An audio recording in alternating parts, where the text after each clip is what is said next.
Hello, career competitor. This is Steve Meller, as always, here to share with you some powerful conversation and some significant insights into what it means to optimize your career in pursuit of your optimal self. I am excited to be introducing our guest here shortly. But as always, let me draw your attention to careercompetitor.com, where you'll see right at the top of that homepage is a place where you can enter your email and become a part of my monthly subscription, my mid-monthly message, where I am just simply giving you that little nudge in the middle of the month to remember that whatever it was you set out to achieve with all that energy at the outset of the month and whatever those lofty goals may be at the end of the month, that you're not going to lose sight of that journey in between. Become a part of my community today. Head to careercompetitor.com, enter your email, and look forward to my next mid-monthly message. Now, let's get right into the show.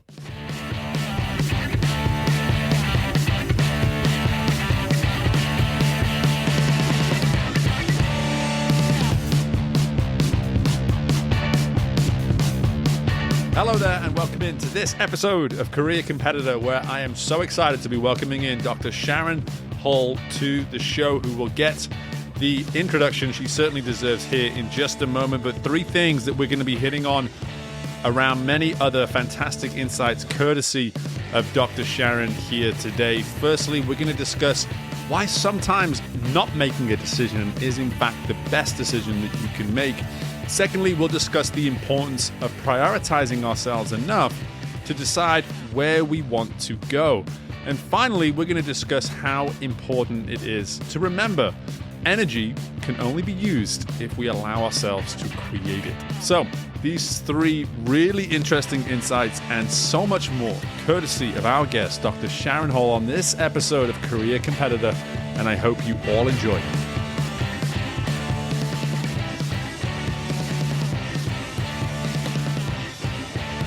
Okay, our career competitor today is the founder of Metta Solutions, which offers professionals the tools they need to achieve a balanced life with authenticity, integrity, and purpose, and is creator of the Bespoke Life Network, an online community for those who want to develop a meaningful and intentional balance between work and life across the span of their entire career. Our guest is also an author of the new book, Professional Careers by Design, a handbook for the bespoke life, which is coming this fall.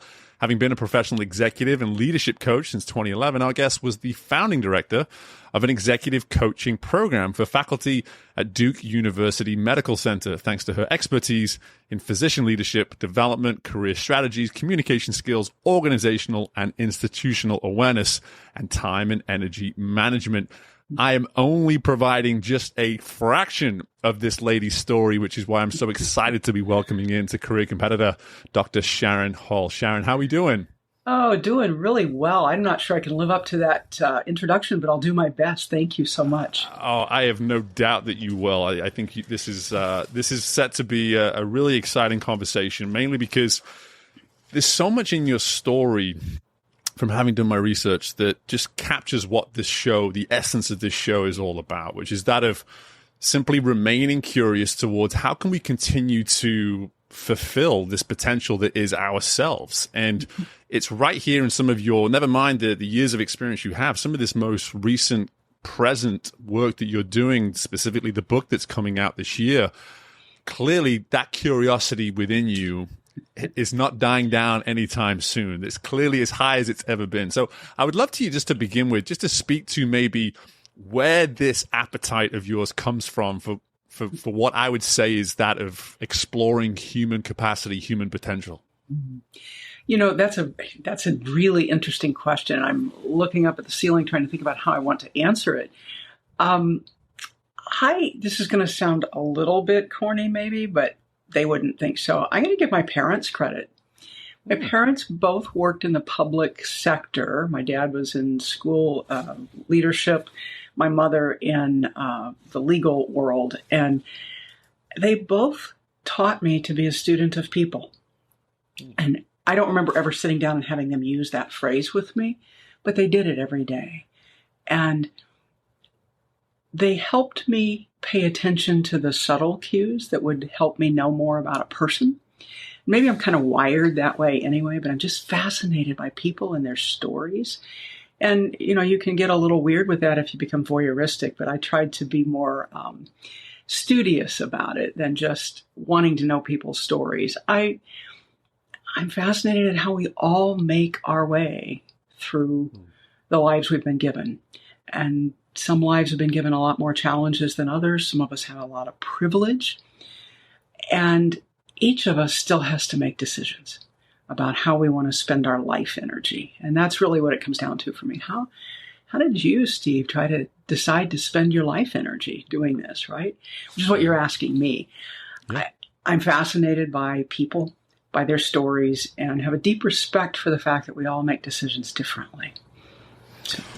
So I love that key word there around decisions, because when we think about, we can look at it from the sort of two dynamics that this show is all about, that of, the competitive advantage that we can create for ourselves, and then also just our careers in general. And both of those paths, wherever you find yourself on that journey right now, there's no denying that decisions would have had to have been made. And in a lot of cases, I'm sure a lot of decisions were maybe avoided, trying to, and so I'm just curious, when you think about your experience and some of your work, how much of those two concepts have been at play throughout it, when you think about one's ability to commit to the decision, but then maybe one's desire to maybe avoid what maybe is an important decision? I think we all do both naturally, right? I think that when presented with a decision point, we can usually see a couple of choices that are available to us, and they may be more or less appealing, and we might be drawn to one of them or both of them and have to really work through the decision. But I sometimes see people paralyzed and deciding to take no decision rather than choose a path that requires a stretch or a major change for them or the stakeholders in their lives.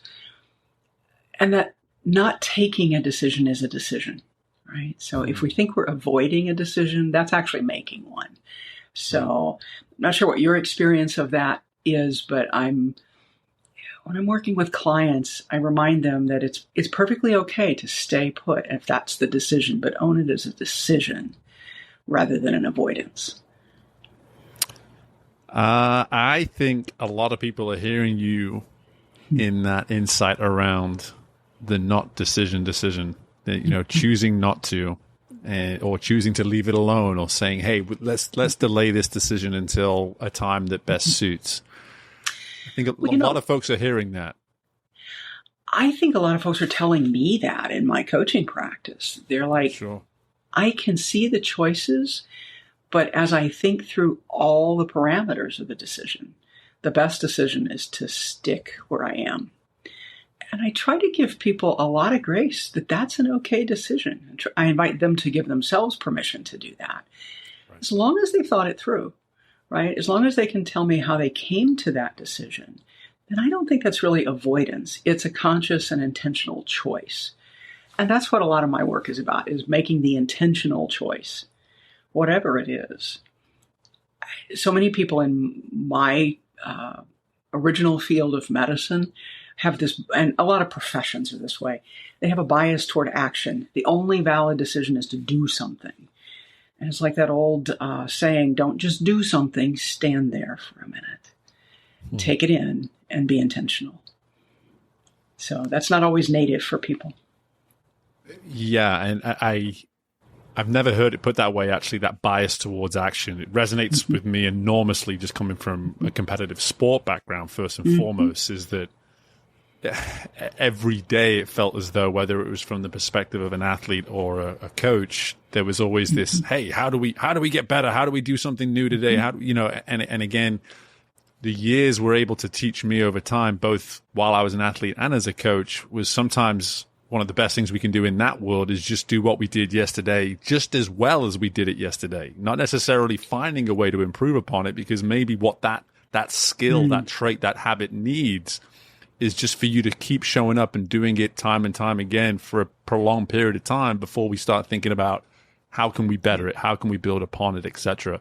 And I'm hearing that coming through in what is obviously a highly intense industry that you've come from, in that of medicine. So, and my wife herself, she works in the healthcare industry too, and she speaks a lot to this in her world, is this notion of, whether it be a physician, whether it be a medical director, that there's this appetite for always, how do we act? How do we move? How do we go again? So I'm just, again, there may not even be a question here. It's more just that acknowledgement and that observation of just, it resonates with me enormously in that regard, that I think we are all victim to that bias toward action so much more than we're willing to even admit at times.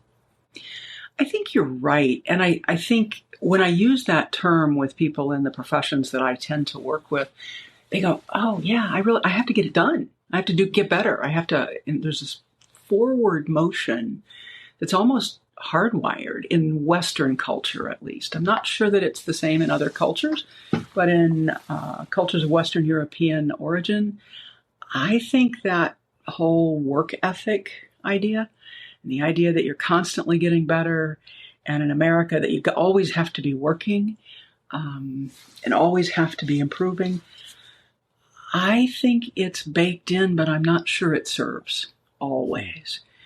I've read the book Lean In. I want to write the sequel to it. I'm not Cheryl Strayed, so I don't get to do that. But my book would be Lean Back. Sometimes that's the right choice, right? I was just working with a senior executive this week who had an opportunity. There's a major transition going on in the group that she's leading. And she's like, I got to jump on this opportunity. I got to do something to make this, to capture the opportunity that I have. It wasn't for her own career. It was within the team she leads. And we had this great conversation about, the biggest risk of this opportunity is working too fast and trying to make the change happen quickly rather than intentionally.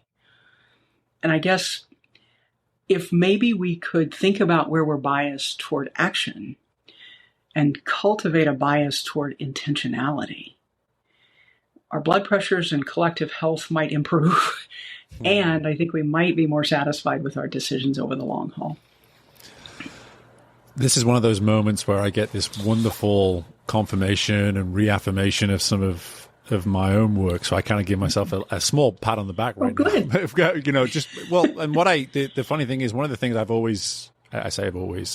most recently been kind of shouting from the rooftops whenever I've got an audience's attention or I'm working with a client, is that it's time that we maybe just put to one side this notion of what is intention without action. This notion is lived for centuries, and I continue to challenge that and say, what if we just looked at action differently and said, hey, without the right intention, maybe action just simply isn't ever going to live up to the expectation it needs to. What if we were just to focus on intentional action as opposed to just simply making them two separate things? And the intentionality piece that you're talking to here, that's where the work needs to take place first and foremost, in order to, create the ownership around the action, but more importantly, make sure that the action is right. Make sure the action is what we're supposed to be committing to in the first place. Right. I love the way that you're putting it, and I like that we're really resonating on this concept of intentionality. I think there are two things that come to mind for me from this conversation. One is a colleague who was a senior leader who was talking to me about his boss, who said, and the senior leader said to me, I think the direction is charge. But when I try to probe the decision, it seems like get on your trusted steed and go wherever. Just any direction is fine. Just move. And he was really frustrated as a senior leader with his leadership, because it seemed like it was just charge for the sake of charging, and nobody knew where they were going. And that was an eye-opening moment for me to hear a friend and colleague say, I think this is what we're operating in. And we both sort of took a breath and a step back and said, okay, where do we want to jump on our steed and go? And maybe we should just stay on the ground till we know. So that was one of the... That was an anecdote that came up as you were speaking. Right. I do have a frame to offer for why this is so important now. Oh, please, yeah. I speak about it a little bit in the book. I think the last 5 or so years with the pandemic have caused a lot of people to stop charging and ask where they're going. And we've seen it roll out in the Great Resignation. We're seeing it play forward in the shift around the perception for remote working, the desire for community at work and outside of work. And I just think there's almost this Western societal questioning of what we've bought into for a few hundred years about that charge, right? And as crises often do, I think the pandemic accelerated what was already a dissatisfaction for humans about how they were trading off their time for work and money. And when I first started putting pen to paper for this book, it was in the early days of the pandemic, and I wanted to make it about the Great Resignation. And then I thought, this is going to last longer than whatever that is. And what I wanted to do was write a guide for how do you be intentional? How do you do this? And I hope it's a guide for not only people who are working, but the people who are hiring them. Because I think the competitive advantage, and if I think about the title of your podcast, the competitive advantage will go to the organizations that can really meet the need for intentionality while still being productive and profitable. And the workers that are going to have a competitive advantage are the ones who recognize that the organizations still have to be competitive and profitable, but they're going to go seek out and vote with their feet to go to those organizations that will help them be intentional.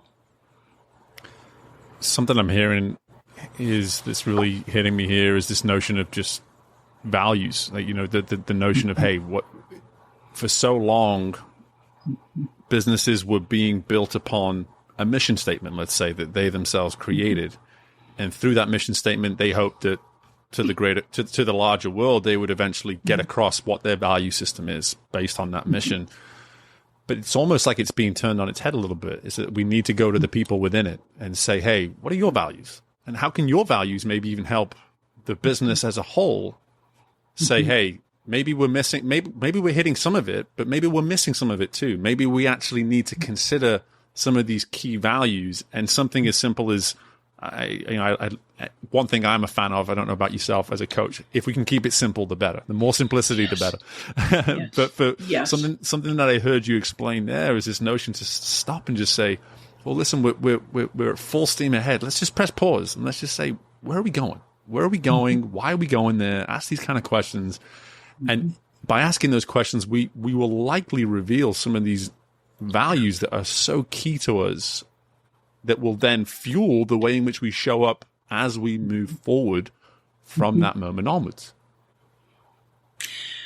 Well, I think I think you're spot on. And I think that the way that organizations and the people who work in them, and I didn't say work for them, I said work in them, really the way that they can make a co-created intentionality, and that's a lot of mumbo-jumbo-y words, but if they can be intentional together, right, about where is it we're going, and let the team decide if that's aligned with their personal values.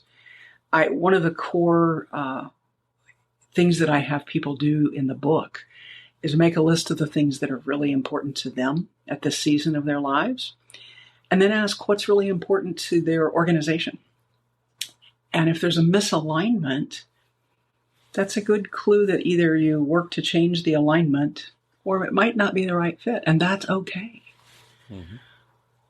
That's a novel concept to people in linear, high-stakes professions. So, yeah, it absolutely is, and I can always tell when I'm interviewing a coach is that they're going to notice when I say a word that they don't, and vice versa. So I appreciate that. I appreciate that accountability.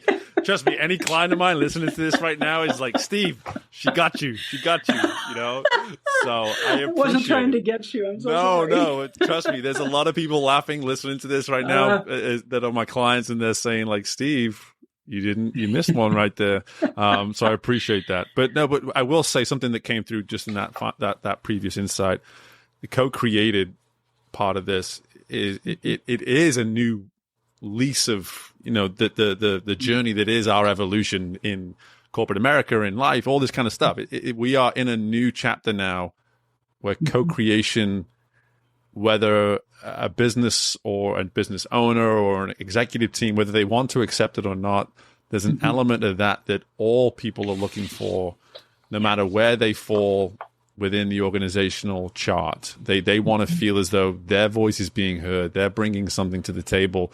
And so I almost want to flip it around now to the work that you're doing with these key decision makers, with these people in the executive team, and just maybe get some insight from you here in terms of what are those conversations looking like now from your perspective in order to create some of that co-creation environment within the businesses that they are obviously overseeing? Well, so the first thing I will say is not every leadership team or organization wants to have this conversation, right? And so the ones who find their way to work with my team generally do. And the key concepts that keep coming up for those organizations that want to move toward what I think of as the workplace for the late 21st century, if you will, to go where the puck is going, to use a hockey metaphor, which is, that's not the extent of my sports metaphors, okay? But those conversations center around, okay, our pool of talent is an asset, but not an asset to be toted on a board, but an asset to be developed. How do we help the humans who are working with us fulfill what's important to them while we do what's important to the company? And the leaders who get that are saying, okay, I've got these 5 people that I really want to develop, and I see a way for them, but how do I know that's what they want, and how do I convince them to go where I see them going? And then we have a conversation about maybe you don't convince them, maybe you put the opportunities out there and see who gravitates and why, and get to know them and get to know what drives them to make the choices.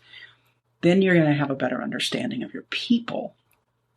And they're going to see you as really interested in them as individuals rather than just as an asset on the books of human talent capital, right?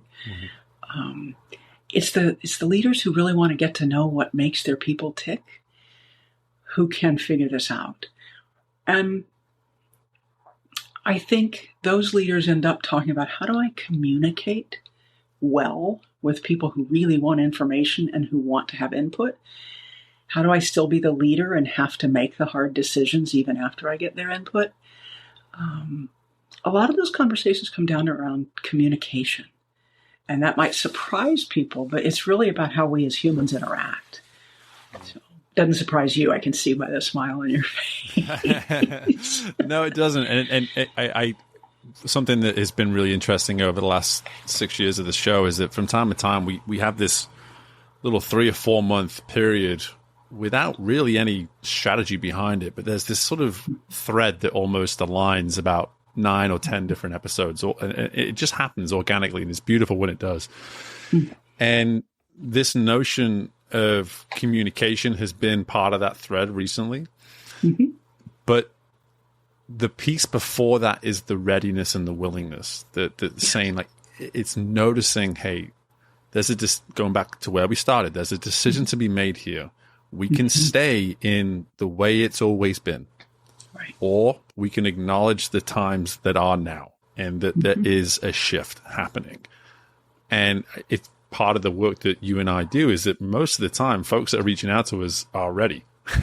Yes, you know, sometimes they're not, and that's usually an awkward phone call.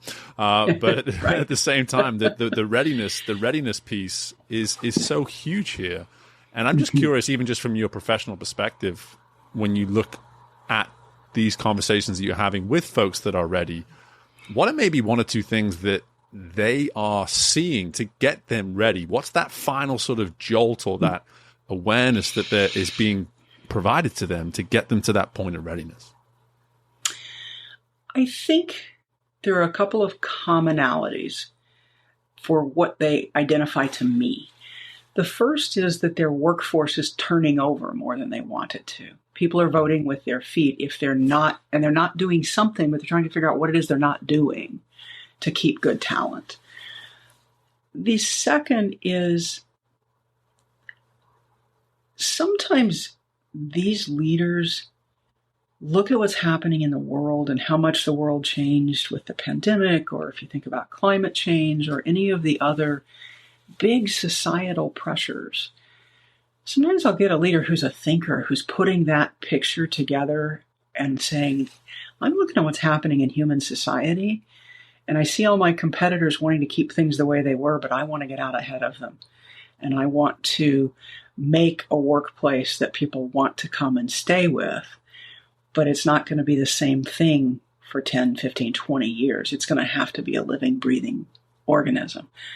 Give me one of those leaders and I'm charged up for a month, right? Just one of those conversations, because those are the people who are going to change the fabric of the workplace. And they're going to go looking for the people who want to be intentional and who can have these conversations about why they want to be part of that company. I love that. Love that. And we share that same characteristic. That is the same sort of conversation that gets me fired up. But something I'm hearing here that I think is so important to emphasize to listeners is when we think about some of the competitive advantages we're always trying to pull from our guests like yourself, something that's coming through here is it's being reinforced, this notion of pressing pause, saying, stopping and asking where I'm going and giving yourself time to think. That's what came through in that response there is at some point, said leader in this business has been willing to press pause, to stop and ask, where are we heading and how are we going to get there? And ask those difficult decisions. And sure, that's a great time to look to someone like yourself and invest in your resources. But maybe even prior to that, just simply pressing pause and taking that time to think, to assess the lay of the land and where are we, what is the climate right now, and how can we be responsive to that climate as opposed to resistant to that climate. And it just comes through in abundance, and it's continuing to reinforce that need from, again, it is a competitive advantage, that ability to press pause at times and just ask, hey, where am I going? Yes. Well, it's competitive advantage because you preserve and conserve energy. If you think back to my colleague who said he was being told to get on his trusted steed and charge, any which way, just charge. That's energy that's dissipated without always a visible product. And the leader who can say, I'm going to press pause so that we marshal our energy, our resources, that leader is going to succeed in the next 10 to 20 years because there's a lot of energy that gets expended.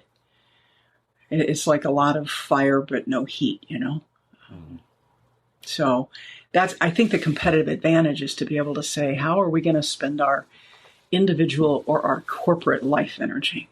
Right? Absolutely. And we could press stop and start all over with the whole topic of energy and have a whole podcast around that too. But where I naturally want to move to now is the book, because again, it's coming out in the fall, and whenever I see a word that's captured that I know when people hear it, they just go, I think I've heard that word before. I don't think I'm overly familiar with what it means, but that word bespoke. As a Brit, I know what it means. It has a huge British history, so I can't help but laugh at that. But this notion of bespoke and being able to make something particularly specific to a customer or to a user in some way, shape, or form.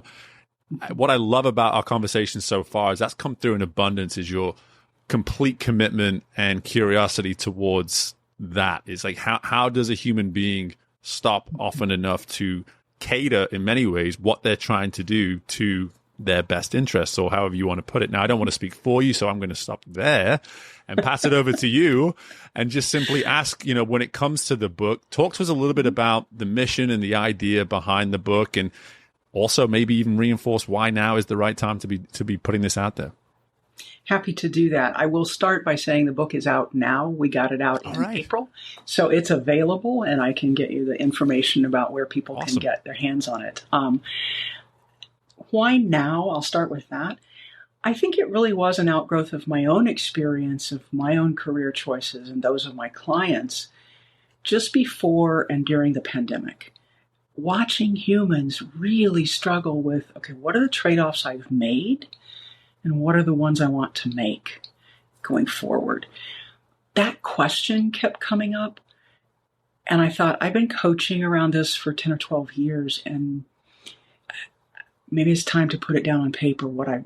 Do I have enough here to really be a guide to that process of being intentional?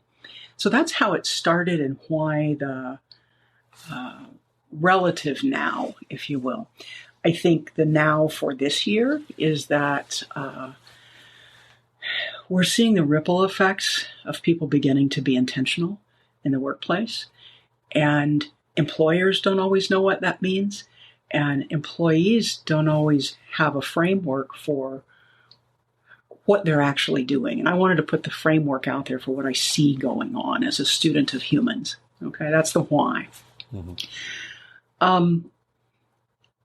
I think the book, the word bespoke, I got some pushback from people that I sort of spot tested that idea with in the title. And I knew that you as a Brit would know the word. I also know that men may know the word more than women. And the reason is that, at least in my understanding of the recent history of that word, the most common place I see it is for bespoke clothing custom made to fit you. Right? Women don't do that in the same way that men do, at least not in the U.S. Maybe they do in some haute couture houses, but the general population doesn't know that term. And I wanted them to ask what it means. The book is about a custom crafted life to fit your needs.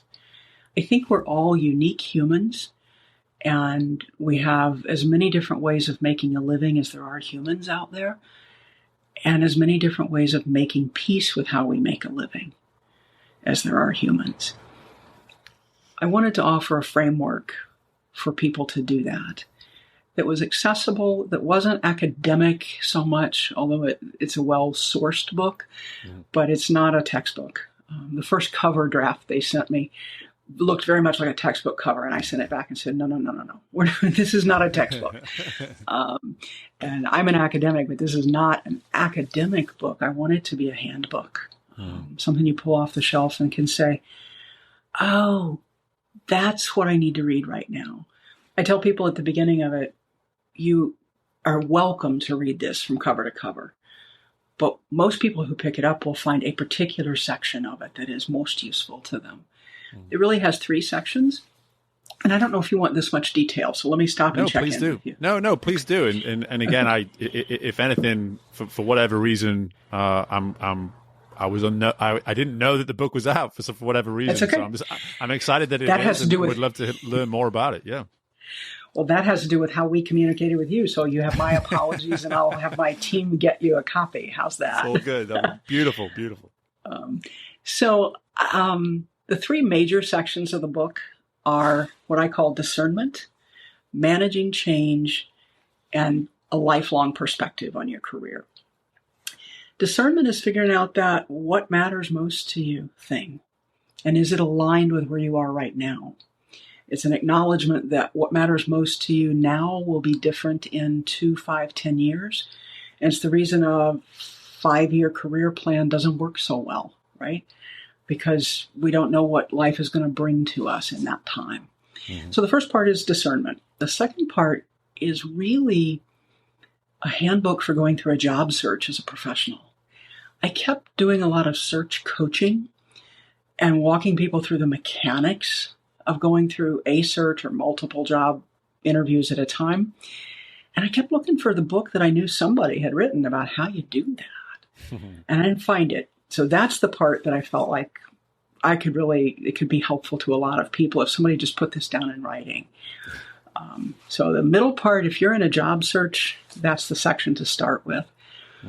The back section of the book is about from being in training to getting ready to have what I call your capstone, whether it's retirement, an encore career, however you envision. There's a life course. There is a series of things we all go through at different stages of our career. And I imagine that if I'm a trainee and want to know what's this going to be like in 40 years, I could read that section and say, these are the steps, no matter whether it takes me 10 years or 40 years. These are the things I can predictably assume are going to happen at some point. If I'm the person who's contemplating retirement and hasn't really thought about it and is trying to put the puzzle pieces together of what this wild, crazy journey is, that section gives you context. So the last section really is about context. And it acknowledges that there's a generational difference. Some people have a single 40, 50-year career. They tend to be of a certain age, my age or older. People younger than the boomers are going, we're not doing anything for 40 or 50 years. And we're going to cycle through this process about 4 times in our life. And I just wanted to acknowledge that because, frankly, I'm one of those people that the younger folks will look at and say, okay, boomer. But I want to look at them and say, all right, you've got the secret sauce to what I'm trying to talk about. And what can you teach us about how to be intentional? Because they're doing it every day. They're voting with their feet. Yep. Voting with their feet is something that I'll be holding on to for some time, just that insight alone. But something that you said here that I think is so important to emphasize is the way you captured the mission of the book there with this notion of the custom crafted life to fit your needs. The part that, just to kind of almost add my own little 2 cents on top of everything that you've added here, the part that we consistently get in trouble with is that we jump right to the custom crafted part. We want to have the answer straight away, and we don't get clear enough on our needs. We don't know exactly what we need this tool for.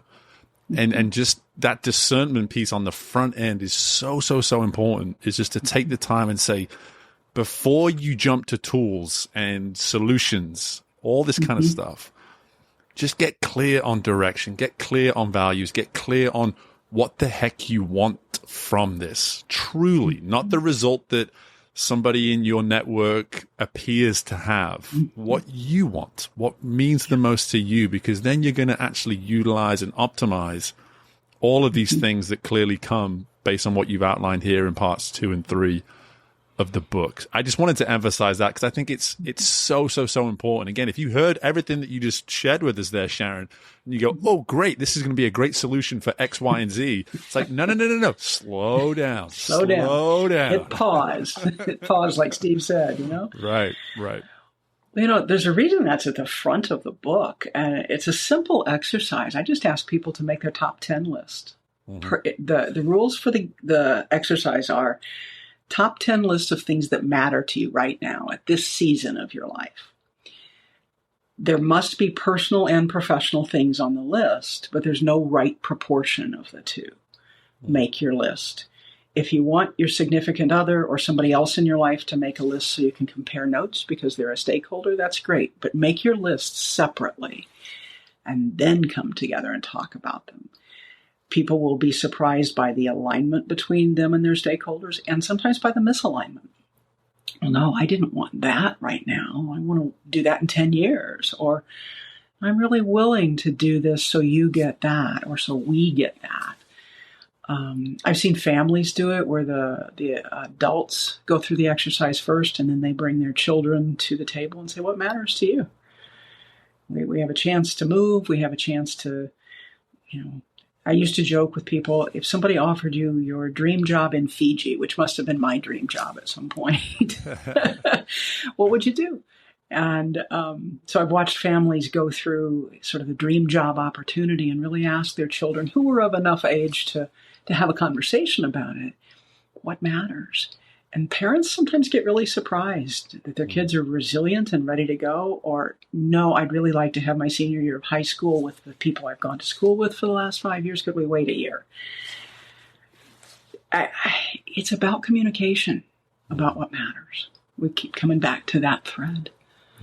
Yep, no doubt about it. And it's all such powerful stuff. And I'm actually super excited to know that the book is already out, so I don't have to wait to read it now. It's great. But with that being said, before I let you leave us with all the insights around where we can get the book and learn more about yourself, I'd love to just simply ask as well, at the heart of what we're about on this show. We're talking about competitive advantage. We're talking about our careers. And I'm just curious, at this point in your career, in your life, how do you consider a day to be, something that you put in the win column, maybe something that doesn't necessarily make it to the win column? Like, what is it that you now consider to be that way of defining, to use the word, quote, success in a day? Like, what does a successful day look like to you? I think for me, it comes down, my top 10 list has had the same 4 things on it for 4 or 5 years. Once I really refined the process for myself, it's like the top 4 have pretty much stayed the same.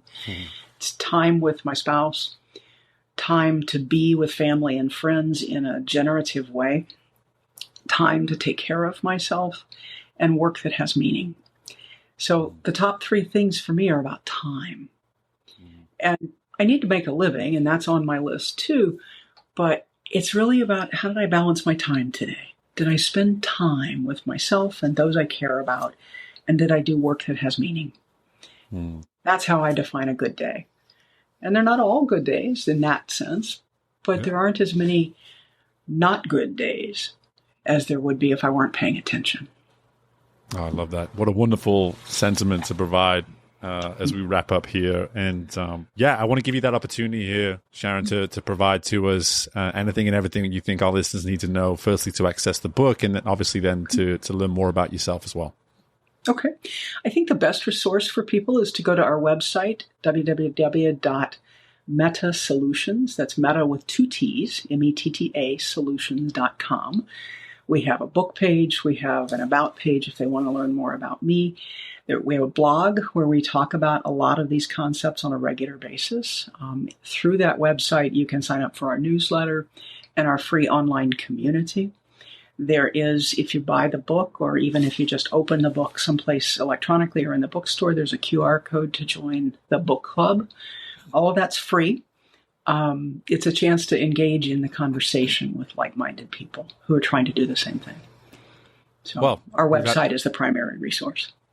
That's excellent. And we've had this running theme of communication throughout the entire episode, and you're offering people free ways to enhance the communication in their life and experience more of it with folks that I would have to assume are very like-minded if they're choosing to be part of that kind of community. So that's great. And we'll have all that information for our listeners in the show notes as well. But Dr. Sharon, I appreciate your time in so much. The generosity of insight has just been so invaluable and so appreciated. I know so many people will be impacted by this. And listen, best of luck with the continued success of the book and just with everything you've got happening within your world. And just again, thank you so much for the time and the opportunity today. Thank you for the opportunity. Thank your listeners for me, or I'll do it personally myself. I just appreciate the opportunity to talk with you. Great to meet you. Great. And my thanks again to Dr. Sharon for her time today. Like I said at the outset, amazing conversation, just truly insightful to a point where we were being challenged if you weren't listening. We were being challenged to ask some hard questions of ourselves. And at the heart of it, here's one question I want to ask you, is when you think about that insight that we heard from Sharon around how employees are continuing to vote with their feet based on the circumstances that they are experiencing at work, I'm going to challenge you to think about that in regards to yourself. What parts of your life, what parts of your being at the moment in regards to the way you're structuring your career, but more importantly, structuring your life, what parts of that are you ready to walk out on? Or is it time to walk out? Think about that for a moment. Is everything the way it's supposed to be? And if it's not, Are you allowing that? Are you sitting still and allowing for it to be the way it is? Or are you ready to take action? Are you ready to define a new outcome, a new way of being? And is that enough to get you to vote with your feet? Is that enough to get you into action? I hope it is. That was the call I felt that was being asked of us throughout that discussion there with Sharon. And so if you didn't get that and you got something else, I'm excited for you and I hope that you go away and apply. But I wanted to challenge you here as the coach that I am, as the coach that Dr. Sharon is, as we come to the end of this episode, and just see if I can get you into some form of action just by thinking about where it might be time for you to vote with your feet within your life and make some decisions by taking some action. So again, my thanks to Dr. Sharon Hull for joining us on this episode. My thanks to you as always as our audience, our faithful, loyal audience who is helping this show become the top 50 global self-improvement show that it is. We don't get there without listeners, so I appreciate you so much. And as always, make sure you're subscribing to the show. Share this episode with anybody within your network that you know can be a benefit to the insights provided. And as always, best of luck with anything and everything you've got going on within your world, folks. I look forward to doing this again with you very soon. Bye for now.